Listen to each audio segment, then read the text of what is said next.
taste. These are the top 5 spookiest monsters in Dungeons and Dragons. Dragons is a magical game filled with friends and wonder and snacks and guts. Mainly snacks in my guts. I love it a lot. And if you don't have a feeling in a few weeks, you might learn to. Me and my sis Sapphire invited a few of our friends, Xena, Danielle, and Annie, to hang out for a glass of wine and a little monster slaying. So stick around till the end, and we'll give you a little taste. Just a real small taste. These are the top 5 spookiest monsters in Dungeons and Dragons. Number 5, Ropers. If you know a damn thing about me, you know that anthropomorphization scares me more than almost anything. Now trees are included in that thread of things turning human. Thanks, D&D. You're doing wonders for my sleep schedule. Much like their name implies, ropers enjoy roping things. Mainly you. They're often silent and stoic, waiting inside of a deep forest or dark cavern disguised as a tree trunk. When you've gotten close enough, they whip out at you with their tendrils in an attempt to drag you into their cavernous maw. Once caught by their tentacles, tiny hair-like growths on their limbs sink into your skin and suck the strength from you. They can digest nearly anything, and their digestive juices fetch a high price on the market. Same. Number 4, Yochlol. I don't know if I'm saying that right. So, Yoclo? Ochlo? Yochlos? Yachlos? I don't know. You make it up. Yoclos are shape changers. So what you see is just one form of many. They're a form of demon that happens to be telepathic and extremely sadistic. Like Carrie. When you happen to encounter a Yoclo, it may present itself as a beautiful man or woman to gain your sympathies before transforming into a poisonous mist to engulf its prey. Or a giant spider to consume any form that's found to be too trusting. If you escape, they will gladly whisper their name into your mind so you know that somewhere out there this particular servant of Lolith and matters. Number 3, Beholder.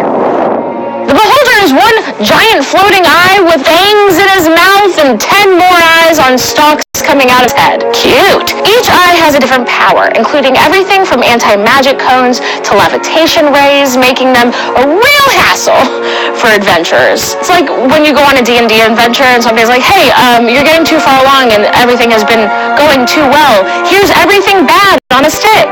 Beholders are intelligent creatures, not mindless monsters, but they're oddly racist about other types of beholders, so it's so perfectly okay to kill them. I mean, it's okay to kill anything in D&D, but for some reason, these monsters being racist towards their own kind makes it extra okay. Their single large central eye emits a cone of magic nullifying energy, and each of its smaller eyes can shoot terrible magical rays. These rays are as diverse as they are deadly, with such powers as petrification, disintegration, paralysis, supernatural fear. What's that? I don't know. Telekinesis, instant death. It's like the worst heart medicine you could ever imagine. At its simplest, a beholder is a goofy eyeball monster with a pun name. Beauty's in the eye of the beholder. You get it. If you do happen to come across a beholder, there's very little you can do to survive. So hold on to your dookies. It's about to get spooky. Number 2, skin kites. Skin kites sounds like some Ed Gein Playhouse-ish, and I'm here for it. Make me a skin kite. It's the only way I'll go outside. So I'm cheating a little bit here because this skin kites are from the Forgotten Realms, but it would not be a complete list of spooky dooky D&D monsters if I did not include a literal kite made out of skin. Other people's skin. By the way, I'll get to that.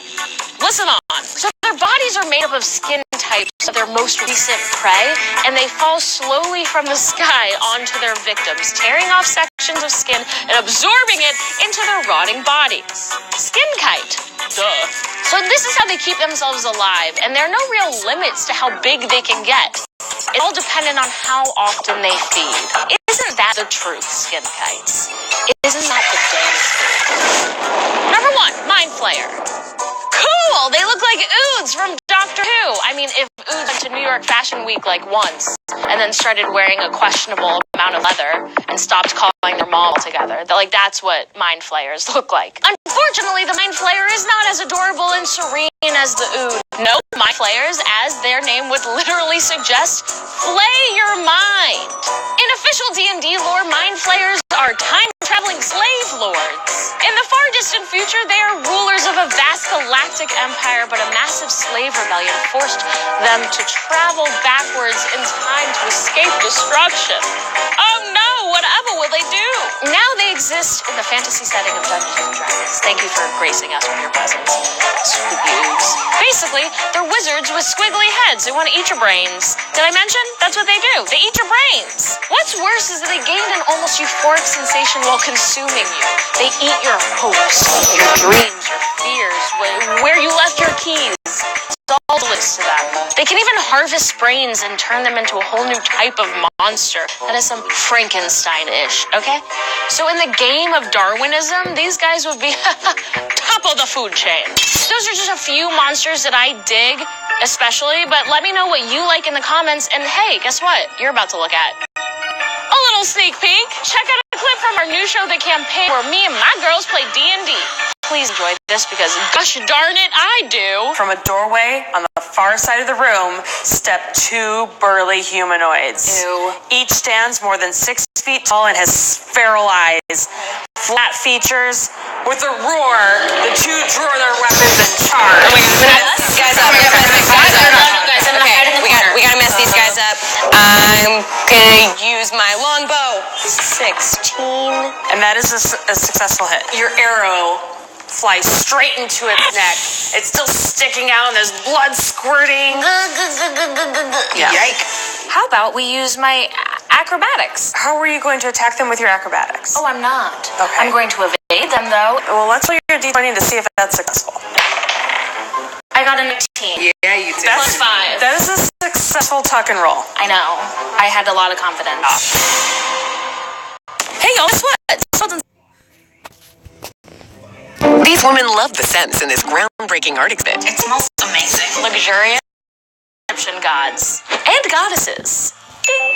This list is filled with decapitation, eyeball gouging, and heart eating. Who needs Jeffrey Dahmer when you got Egyptian gods and goddesses? Am I right? Number 5, Mofdet.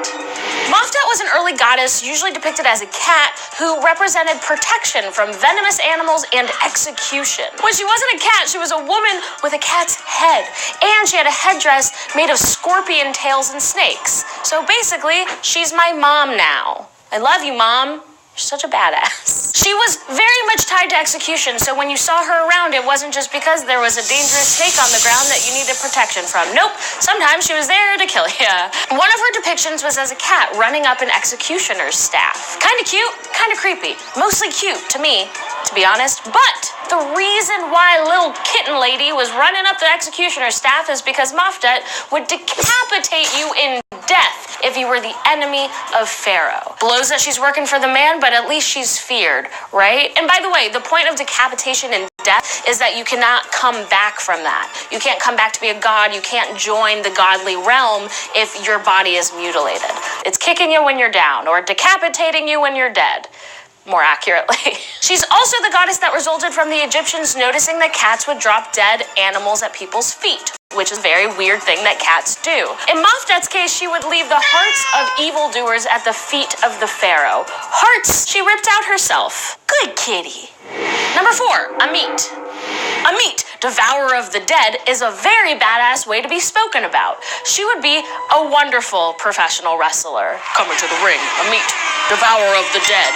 To be fair, she wasn't worshipped as much as she was feared. Demons were conduit creatures that helped the gods and goddesses with their bidding. Amit was composed of the most feared animals in Egypt. Head of a crocodile, front body of a lion, and the back body of a hippo. Seems rude that they would make her back a hippo, but at least she's got yeets, right, y'all? Booty, booty, booty, booty. In Egyptian mythology, gaining entrance to the underworld meant getting some important organs removed and put into jars. You heard that right. If you are going into the underworld, that means that you have to sacrifice some of your organs to keep in jars. I don't know why. Once you died, the god Anubis weighed your heart against the feather of Ma'at, the goddess of justice and truth.